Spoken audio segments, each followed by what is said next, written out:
Event begins at 2 p.m. Don't forget, admission is free. Featuring insightful session on crop farming, agro-processing, value chain development, animal farming, and dry season farming. With top facilitators including Dr. Hope Dauda Gaina, Mr. Godfrey Tafida, Honorable Zeno Hassan Meikaswa, Chief Gabriel Olayinka, and Mr. Waziri Aaron Anthony.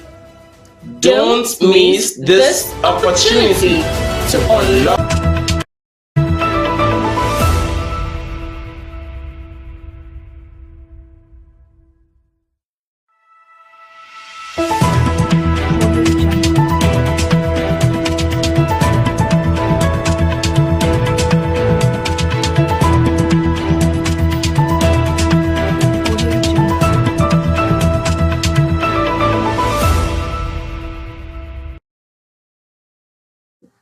Welcome to the broadcast of News Hour on Sumtv, the pulse of the nation. My name is Esther Oka-Steven. PDP Governor plans summit as leaders exchange blows at BOT meeting. NNPP welcomes Aregbasola as APC disowns Oyetola's posters. Now the news info. Taraba State boosts parliamentary reporting with pioneering capacity building workshop. In an effort to promote accountability, good governance, and robust parliamentary reporting, the Taraba State House of Assembly complex in Jalingo hosted a landmark capacity building workshop for journalists covering legislative proceedings. The workshop themed Enhancing Parliamentary Reporting and Accountability and Good Governance brought together a diverse array of dignitaries, journalists, and experts in the field to share knowledge and best practices. The event commenced with the arrival of dignitaries, followed by introductory session, registration, and distribution of workshop materials. The clerk of the State House of Assembly, Taraba State, delivered a welcoming address emphasizing the importance of modern parliamentary reporting in promoting transparency and accountability. Right Honorable Josiah Sabo Kente of SHAED Global Concept deliver opening remark, while the Speaker of the House of Representatives by Deputy Majority Leader Dr. Mark Jan. Dr. Jan highlighted the crucial relationship between the press and parliamentary in fostering information capacity using modern tools, noting that effective parliamentary reporting is essential for promoting transparency, accountability, and good governance. The workshop featured several keynote addresses, including the role of parliamentary reporting in strengthening democracy, delivered by the Vice Chancellor of Federal University, Kashare Gombe State. This address emphasized the importance of parliamentary reporting in promoting democratic governance and accountability. Other keynote address, Understanding Parliamentary Procedures and Technologies, was delivered by Mr. Male Orengu, former TRHA clerk. This session provided participants with a comprehensive understanding of parliamentary procedures and terminologies. Dr. J.G. Williams, Chief of Staff at the T.Y. Danjuma's House Administration Jalingo, delivered a keynote address on principles of accurate, balanced parliamentary reporting, emphasized the importance of accuracy and balance in parliamentary reporting. Barrister Danjuma Adamu delivered a keynote address on ethical considerations in parliamentary reporting, highlighting the ethical consideration that journalists should take into account when reporting on parliamentary proceedings. A panel discussion on challenges facing reporters and parliamentary coverage provided participants with a platform to share their experience and challenges in reporting on parliamentary proceedings. The workshop also included the interactive session simulating a parliamentary debate where participants practiced writing reports in real time, guided by workshop coordinators. This hands-on approach enabled participants to apply the knowledge and skills they acquired during the workshop.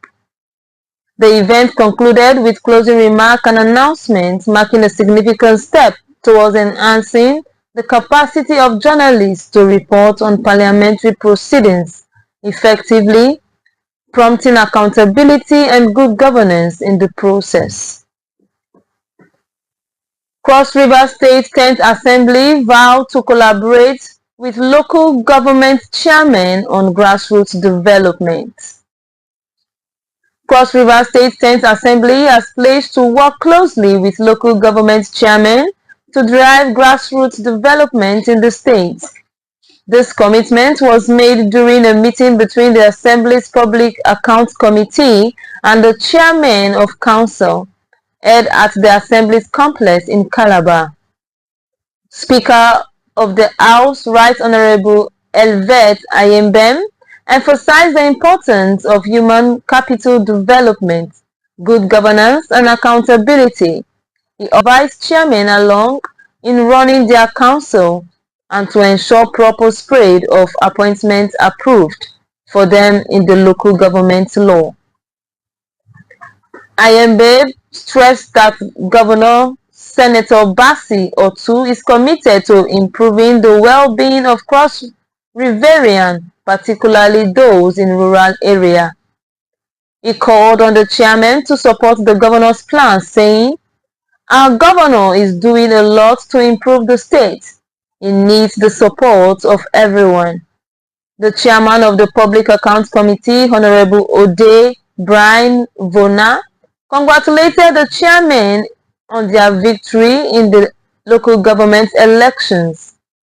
He advised them to discharge their responsibilities efficiently and effectively, promising that his commitment will work with them to enhance accountability and transparency. Other lawmakers, including the Deputy Leader, Right Honorable Davis Atta and Honorable Okon Uwuna, encouraged the chairman to promote grassroots development, ensure accountability, transparency, and improve internally generated revenue (IGR). The Auditor General for Local Governments, Dr. Ode Eni, emphasized the importance of effective service delivery at the local government level. He directed the chairman to submit reports regularly and discouraged them from taking loans. The chairman of Yako Local Government Area, Honorable Yibala Inyang, thanked the lawmakers and the Auditor General for their guidance, promising to abide by the instructions and avoid any action that might jeopardize the synergy with the House. Kaduna State Government releases 548 million naira to settle long-standing disputes with North. Kaduna State Government has released 5,048 million naira to the Nigerian Union of Teachers (NUT) and Well Fund, resolving two protracted disputes between the two parties. The conflict, which had for several years, was resolved following the intervention of Governor Uba Sani. According to Acting Executive Chairman of the Kaduna State Universal Basic Education Board (SUBEB), Malam Mubarak Mohammed, The dispute was resolved through a series of negotiations between the state government and the NUT. The agreement includes the release of 5,048 million naira to the NUT to manage the Endwell Fund independently, and the discontinuation of all litigation related to the fund. The NUT Endwell Fund represents statutory deductions from teachers' salaries meant to support them during service and retirement. The resolution of this dispute is expected to improve the relationship between the Kaduna State government and the NUT, and to enhance the overall quality of education in the state. Governor Uba Sani's commitment to education and teachers' welfare has been evident since his assumption of office in May 2023. President Tinubu calls for renewed commitment to stability in Lake Chad Basin. President Bola Tinubu has urged regional leaders and international partners to demonstrate greater commitment to addressing security, social and economic challenges in the Lake Chad Basin.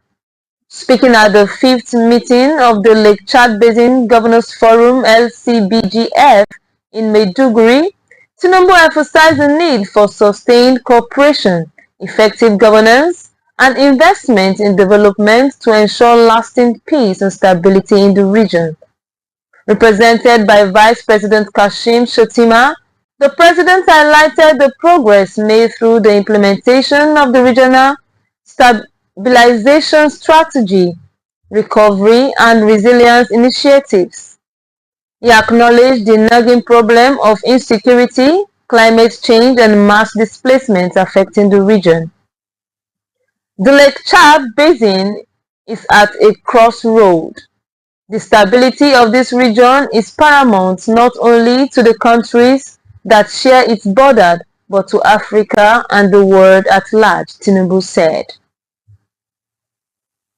Federal government louts Akwa Ibom State for exemplary implementation of water and sanitation projects.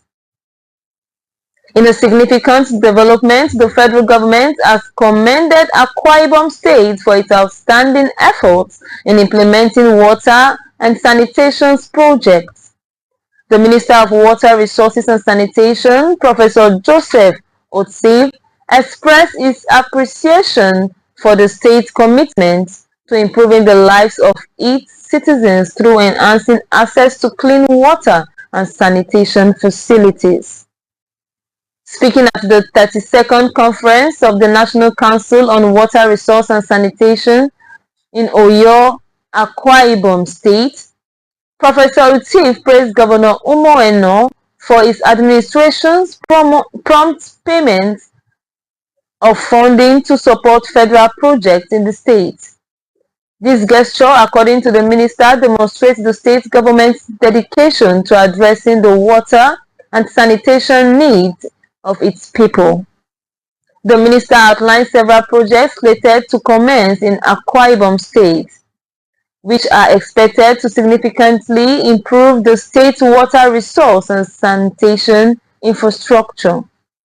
He assured the state government of the federal government's continued support and collaboration in implementing this project.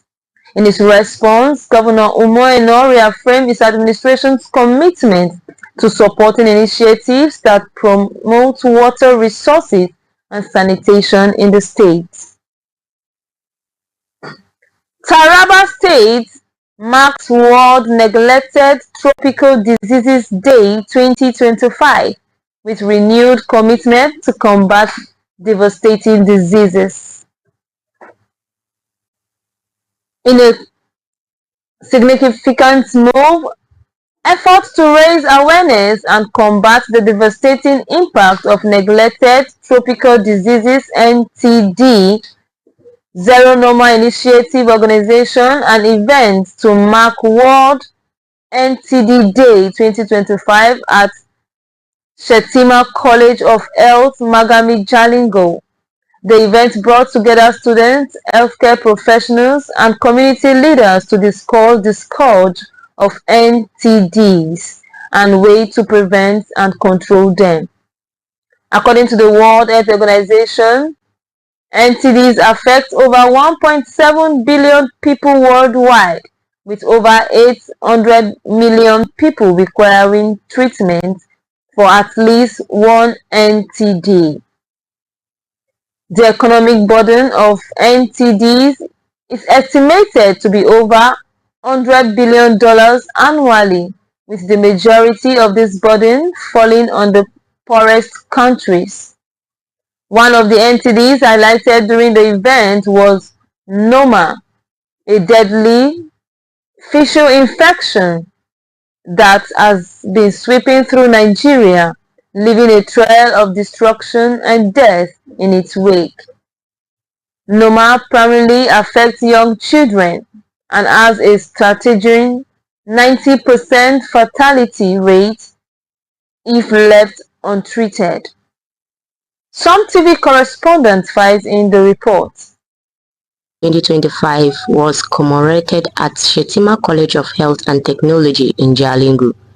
Thanks to Zero Noma Africa, the event's main goal was to raise awareness about Noma, a severe and fast-spreading infection that affects young children in Nigeria. Noma started as a gum ulcer and quickly worsened, causing destruction and death. If left untreated, it has a 90% fatality rate. The World Health Organization has warned about the devastating consequences of Noma if it's not addressed. The event emphasized the importance of education, cleanliness, and prompt medical attention in preventing and controlling Noma spread. Parents and caregivers were urged to seek medical help immediately if they notice symptoms. The Taraba State Noma focal person provided detailed information. Mostly children from ages 2 to 6. That's when it starts, calling the onset of Noma, and that the target population that suffer this disease mostly are people living in rural places and under very poor condition, where you find malnutrition, you find little or no access to health facilities, and a lot of challenges that have to do with standard of living. These are the things that predispose a child for Noma disease.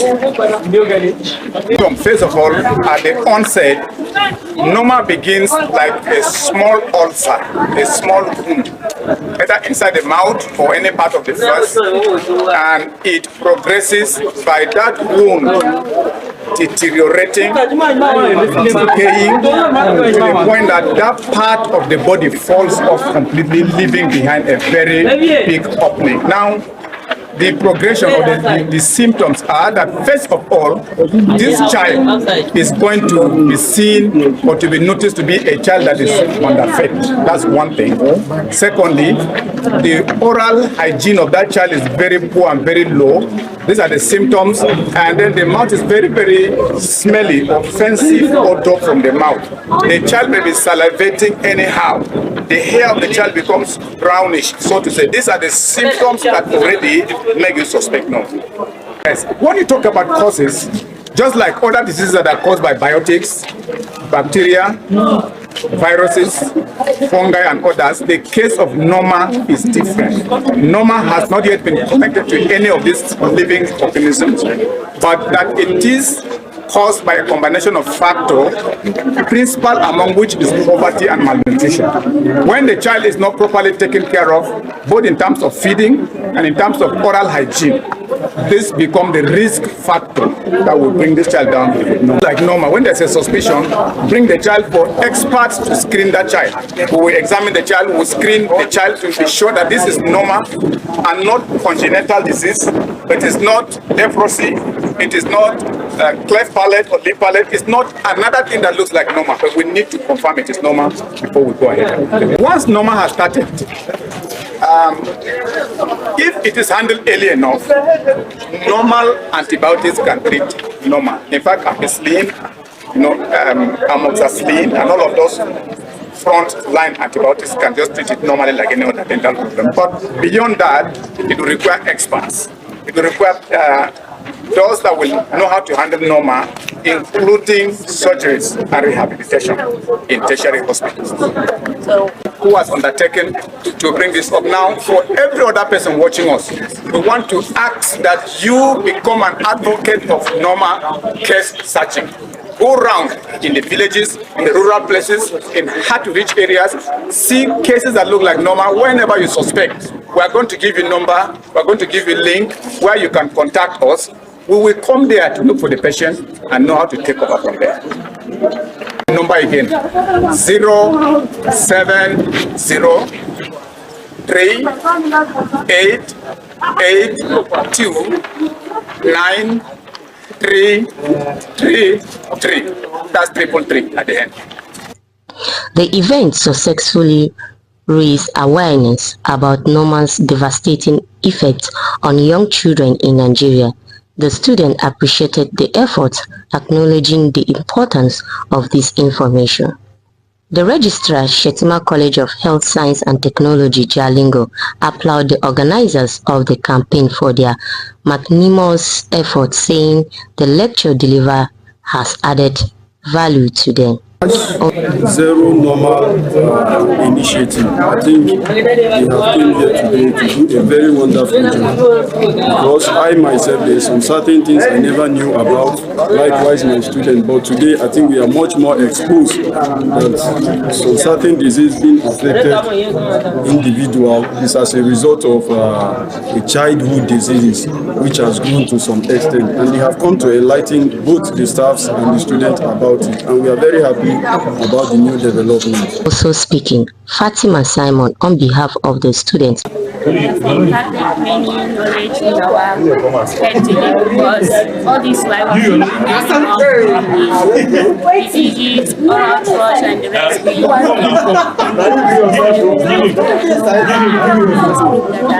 share the knowledge to my people here.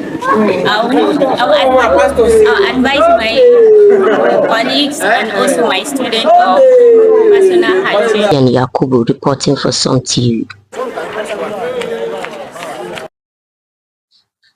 Fin3 raises alarm over Lake Chad Basin crisis despite billions in funding. Adamawa State Governor Hamadu Umaru Fin3 has expressed concern over the impact of resources allocated to address the humanitarian and security crisis in the Lake Chad Basin. Despite substantial funding, Fin3 questions whether enough has been done to guarantee progress in the region.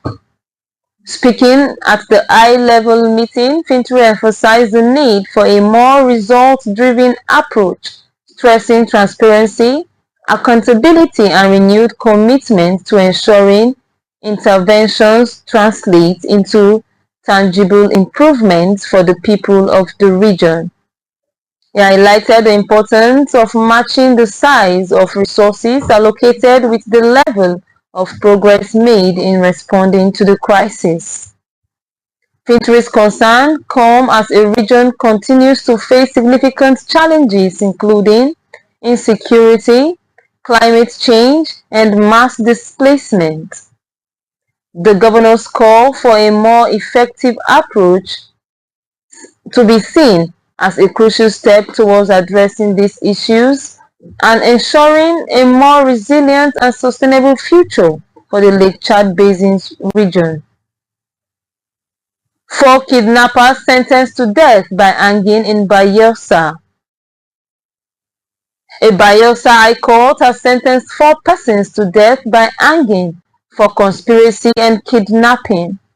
The convict manager Etonzo Daniel Daretade, Inimotimi, Rufus, and Terry Firstman were found guilty under Section 2 of the Bayelsa State Law 2013.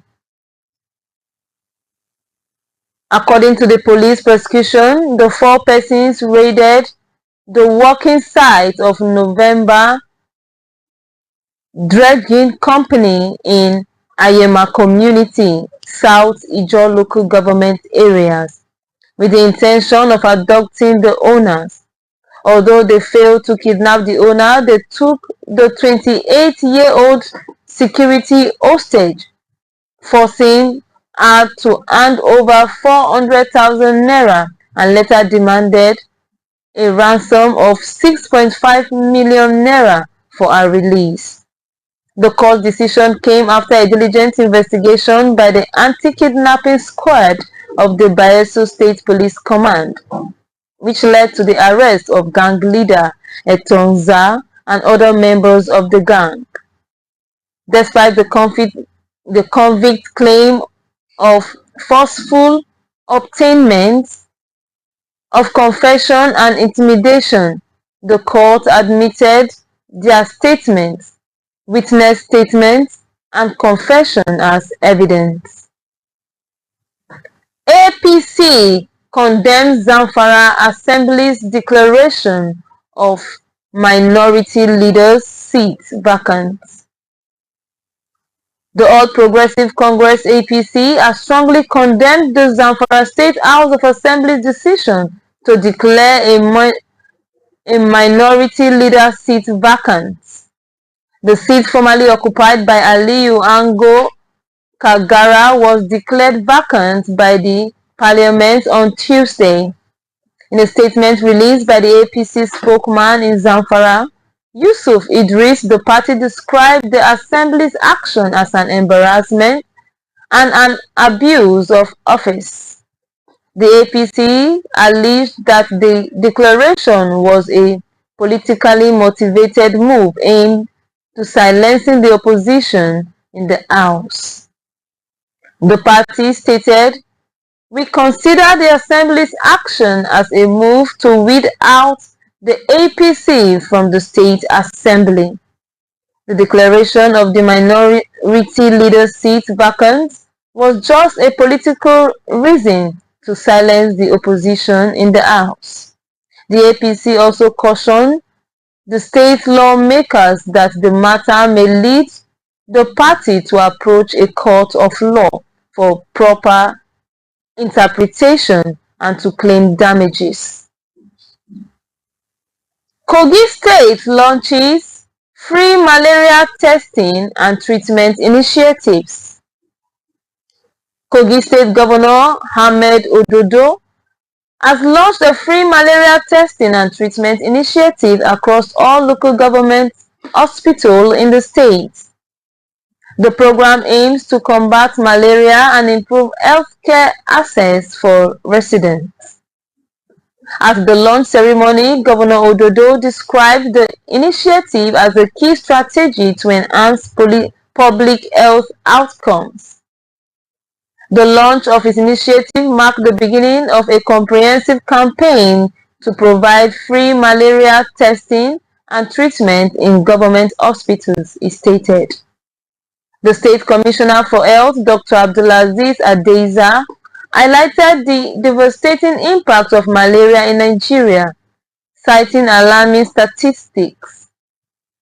Nigeria accounts for 65 million of the global cases of malaria, with 193,512 deaths recorded in 2023 alone. Children and pregnant women are the most vulnerable, with malaria prevalence among children aged 6 to 59 months standing at 16% in Kogi, lower than the national average of 32%. MTN Foundation donates essential learning materials to 480 Enugu students.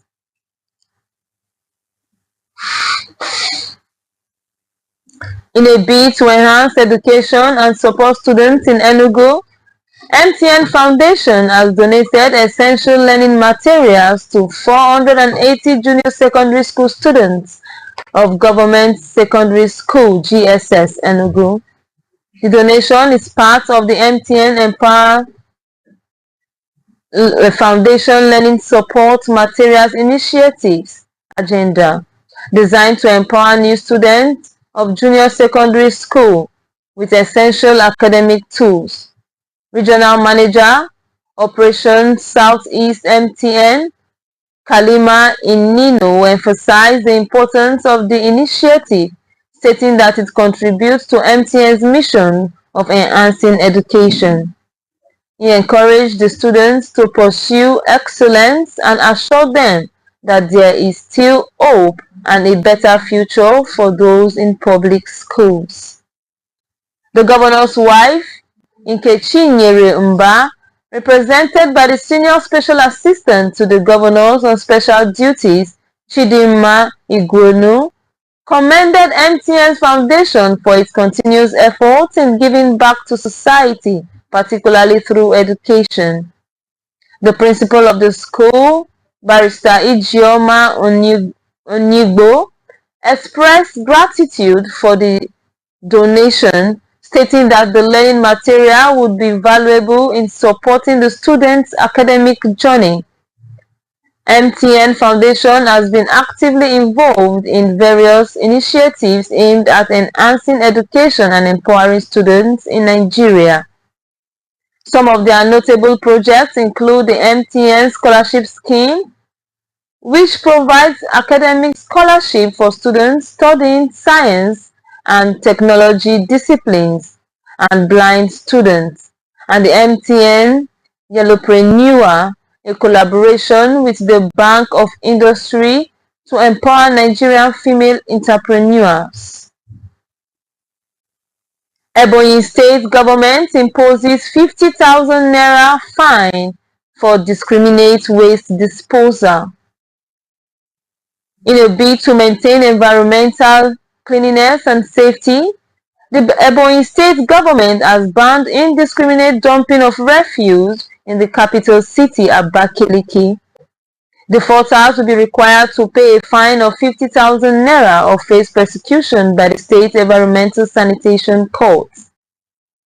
According to a press release signed by Mr. Reuben Okorie, Head of Public Relations of the Ministry of Environment, residents are urged to properly bag their waste and dispose them between 5 a.m. and 8 p.m. at approved dump sites and waste bins. The government has directed that waste from compound, business, premises, school, churches, hotels, eateries, and other public places should be dropped at approved dump sites only between 5 a.m. to 8 p.m. daily. Dumping of waste on road median is strictly prohibited. Environmental marshals have been tasked with arresting individuals caught dumping waste indiscriminately, and defaulters will face the specified fine or prosecution. Ekiti police arrest man for sexually abusing 15-year-old school girl. The Ekiti State Police Command has arrested a man, Ayomide Jenaidu, for allegedly abducting and sexually assaulting a 15-year-old schoolgirl in Ado-Ekiti, the state capital. According to the police public relations officer, SP Sunday Abutu, the suspect was arrested by operatives of the Ado Central Division. Investigation revealed that the victim was on her way to school when Jenaidu accosted and lured her into his house, where she was kept and sexually harassed for about 5 days. The suspect has made a confessional statement to that effect. In a separate incident, the police also arrested an habitual phone thief, Miracle Peter, who was attempting to sell 3 stolen phones at Fuyase Market. Peter confessed to stealing the phones from 3 different owners at Ifeki Ikiti. The police have advised parents and guardians to warn their children and wards to be mindful of their surroundings and relationship, given to prevailing incidents of rape, sexual assault, and other cases of gender-based violence in the state. Victims are also encouraged to speak out immediately to enable the police to take necessary action. Ondo State set to boost digital literacy with federal government support. The Ondo State government, led by Governor Lucky Aiyedatiwa, is working with the federal government to increase digital literacy among its residents. This development came to light when the governor's senior special assistant on ICT, Honorable Tomide Akinribido, met with the Minister of Communication, Innovation and Digital Economy, Dr. Bosun Tijani, in Abuja. During the meeting, Akinribido briefed the minister on the state government achievements in the ICT sector and its plan to promote local content development and establish innovative hubs in universities. The minister acknowledged the state's effort and pledged to support the establishment of the Tertiary Institution Digital Center in Ondo State. The collaboration between the federal and state government aims to achieve digital acceleration, expand communication infrastructure, and deepens ICT penetration in Ondo State. The two parties have agreed to discuss area of collaboration, which will be outlined in the Memorandum of Understanding. This development is part of the state government's effort to increasing digital literacy among its residents. In 2024, the state government partnered with the Federal Ministry of Communication, Innovation and Digital Economy to host a build-a-thon holiday boot camp for other events. The state government also plans to equip 40,000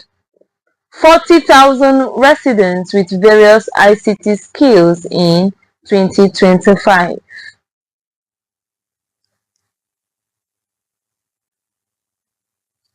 That's all for now. Sumtv is a 24-hour station. We are live every day. You can also follow us on Facebook at Sumtv and on YouTube at Super Media TV. My name is Esther Oka Steven. Thanks for watching.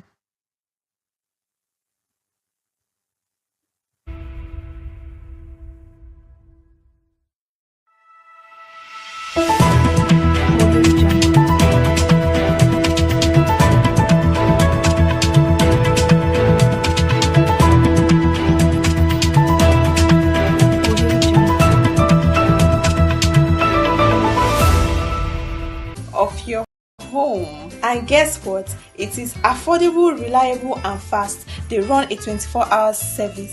You can click the link attached to this video to download the app, or you can also download the app on Play Store. I'm so excited for this and I know you are too. Use Super Cap today and be happy.